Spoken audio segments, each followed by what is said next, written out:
Hello everyone, welcome back to our channel Login 8. In this video, I will guide you on how to change language on KuCoin. So if you also want to change language on KuCoin, this video is just for you. Follow the simple steps and you'll be able to do it. So first of all, what you have to do is launch upon KuCoin application. You can see over here, KuCoin application has been opened. Make sure you're logged into your account. Initially, you'll be in the home interface.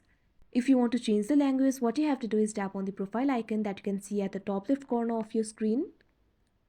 Now you'll be led to this kind of interface. Over here, you'll be able to see your UID. Under it, you'll be able to see several options. You can see the option for history, fees and VIP, pay fees with KCS, security, settings, etc. All you have to do is tap on the settings option that you can see right over here. Now you can see over here, you'll be led to the settings interface. You'll be able to see several settings options over here.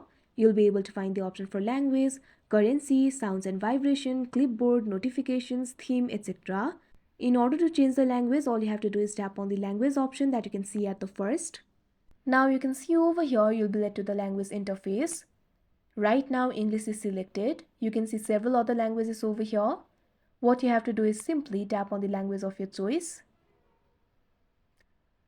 Now wait for a while. Now you can see over here your language will be changed. So that is how you change language on KuCoin. I hope you found this video helpful. Thank you for watching. Make sure to like, share and subscribe to our channel.